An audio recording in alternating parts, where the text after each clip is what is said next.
Nah, kalau pernah lihat review saya dulu, saya pernah review dan test ride Focarini ya, IMTB asal Italia. Itu mesinnya kan pakai Polini ini.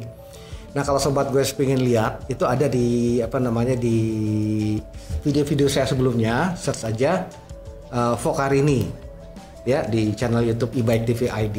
Oke, next. Ini yang saya bilang satu lagi, ini yang ikut nyemplung di sini itu yang nampaknya sangat serius mengembangkan bisnis IMTB-nya, yaitu Specialized. Nah, Specialized ini belakangan dia agresif ya. Setelah dia launching yang Space SL 1.1 yang sangat ringan, bobotnya hanya 17,35 kilo ya. Nah, dia nyemplung juga sekarang di motor menengah yang powernya agak besar. Kalau awal dia hanya mengeluarkan SL 1.1 itu hanya 35 Newton, nah sekarang dia mengeluarkan agak besar ya 90 Nm. Jadi ada beberapa ya, space-nya agresif dia mengeluarkan. Di kelas ini dia mengeluarkan beberapa seri. Awalnya dia keluarin Space SL 1.3.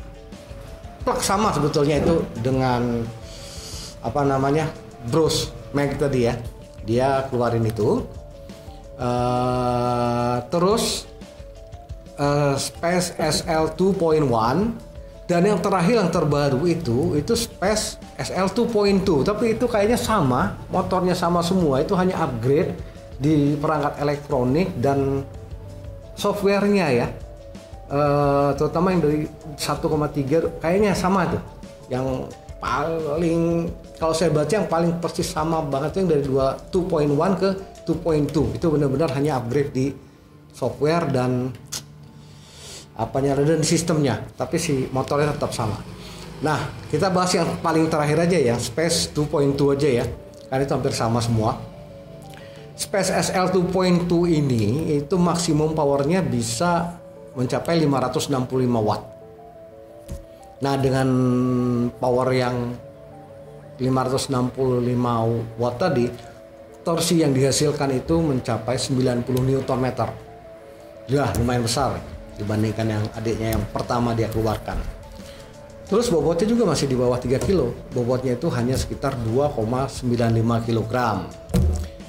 Nah, selanjutnya ada lagi. Setelah Space tadi yang agresif, produsen asal Cina juga ini super agresif kalau saya bilang. Di kelas ini dia ada beberapa seri juga. Di kelas ini yang 80 sampai 95 Newton ini itu ada Bafang BBS 02 500 watt ya. Kalau BBS itu kan yang untuk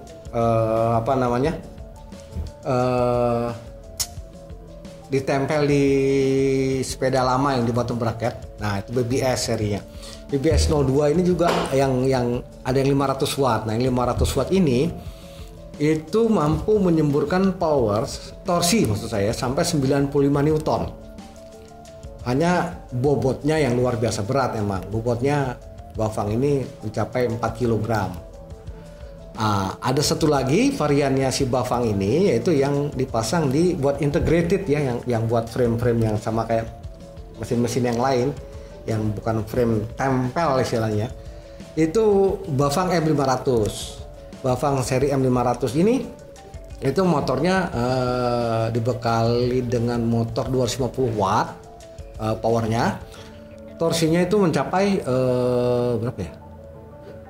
Lumayan gede loh, 95 Nm. 95 Newton. Nah, tapi bobotnya memang jika dibandingkan dengan kompetitornya yang lain tadi, dia lebih di atas 3 kilo, bobotnya 3,4 kg. Tapi masih lebih ringan dibandingkan yang tap-lock, yang mesin tempel tadi kan bisa mencapai 4 kg. Nah, itulah brother, untuk kelas paling ramai istilahnya yang bermain di kelas tadi antara 80 sampai 90 Nm. Itu paling banyak persaingan di situ, karena mungkin hitung-hitungan para produsen disitulah yang paling ideal untuk sebuah IMTB. Jadi mereka banyak bertempur di kelas itu tadi. Oke, selanjutnya ada kelas itu yang di atasnya sedikit daripada yang tadi ya. Itu berkisar antara 100 Nm sampai 120 Nm. Di sini agak sedikit mainnya. Di kelas ini ada SACH. Nah, Shach ini mengeluarkan motor Shach RS itu dengan max power 700 watt.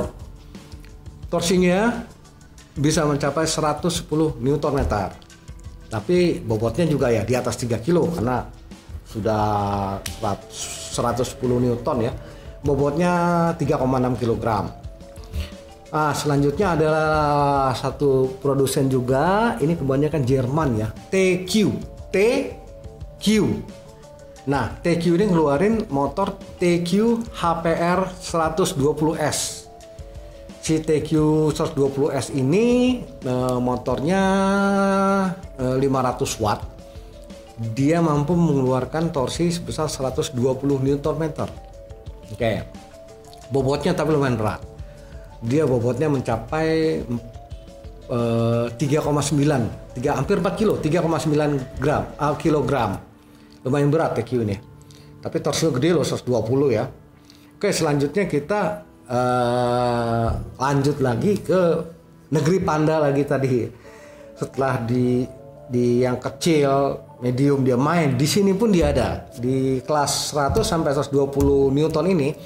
Sama, ada tadi yang Bafang BBS 02. BBS 02 yang pertama kan tadi 500 watt. Nah, ini yang BBS 02 750 watt. BBS 02 750 watt ini mengeluarkan torsi sebesar 120 Newton juga. Lumayan besar ya, mesin taplok dan lumayan besar. Kebetulan saya pakai ini, lumayan tenaganya besar sekali, itu kerasa ketika pas nanjak di puncak. Super, enak banget, 120 Newton, bohong, gede. Tapi ya bobotnya lumayan berat, bobotnya bukan sekitar ya, 4,2 kilo, lumayan berat sih. Tapi dengan tenaga yang dikeluarkan saya kira so-so lah, oke lah. Beragak berat tapi tenaganya besar juga.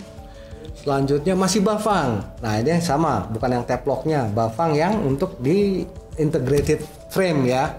Di sini Bafang mengeluarkan seri M600, powernya 500 watt, torsinya 120 Nm. Nah, bobotnya sedikit lebih ringan daripada yang BBS. Bobotnya hanya 3,9 kg. Nah, oke. Next adalah yang paling gede. Wah, ini yang paling powerful ya untuk mid drive. Itu yang di atas 160 Newton. Nah, untuk kelas ini itu playernya atau pemainnya atau produsen yang memproduksi itu hanya satu, Bafang tok. Cuman Bafang. Jadi Bafang di kelas 160 Newton ini itu sama dia mengeluarkan dua varian. Itu seri BBS HD itu, yang BBS itu pokoknya yang buat taplok ya, pakai frame lama, itu BBS HD serinya, BBS HD lah, atau sebutan lainnya Bafang M615. Bafang M615 atau BBS HD ini dibekali dengan power 1000 watt. 1000 watt, dia menghasilkan torsi 160 Nm. Nah, tapi bobotnya lumayan berat.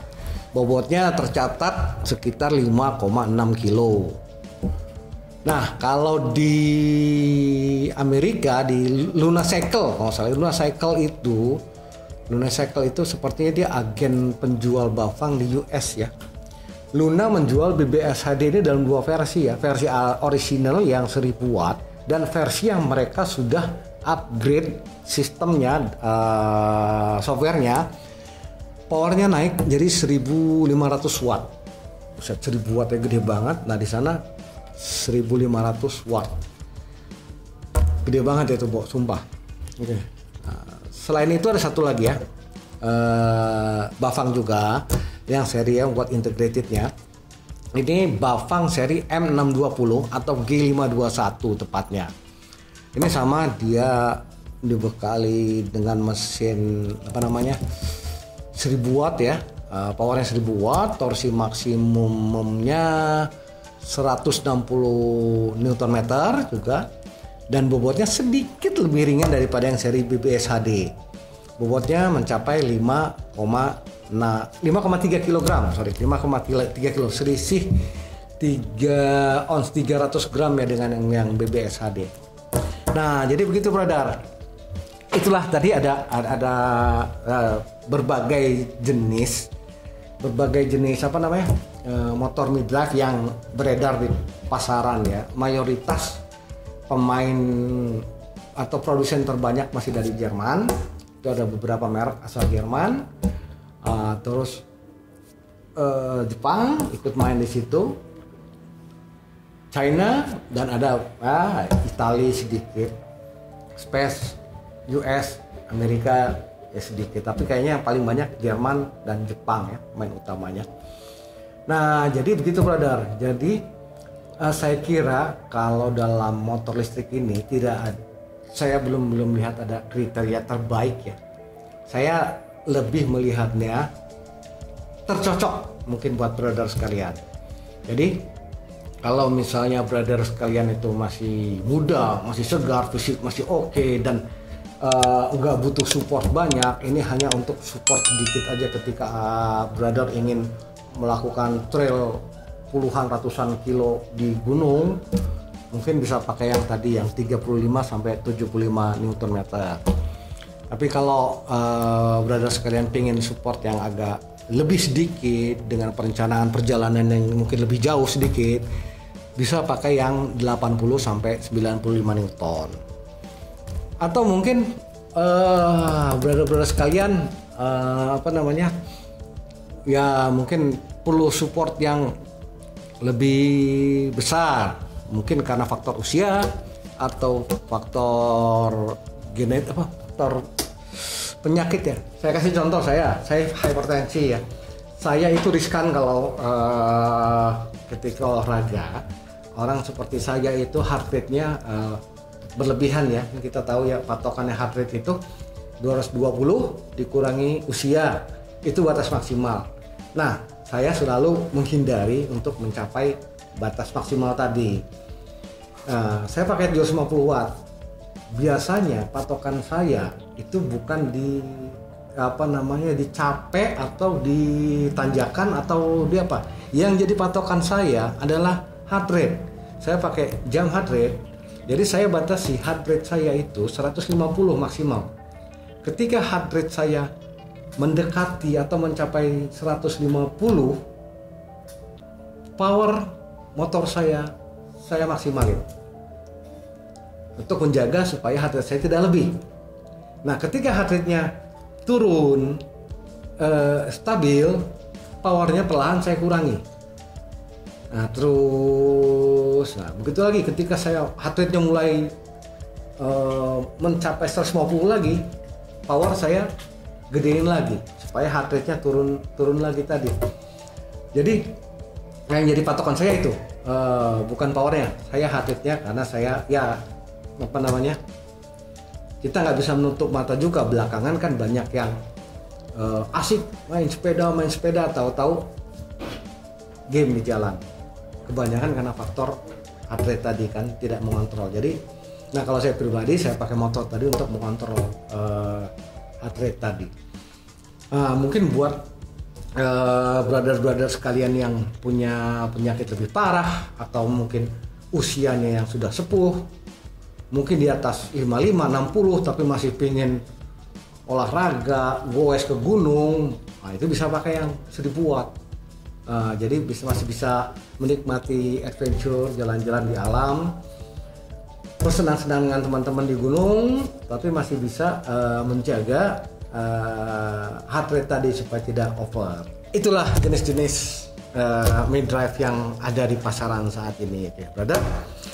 Jadi cukup sekian dulu bahasan kita kali ini. Jangan lupa untuk like, subscribe, share, komen, dan nyalakan tombol lonceng brother, supaya tidak ketinggalan video-video menarik dari e-bike TV ID. Oke brother, sampai jumpa lagi di video selanjutnya. Ciao.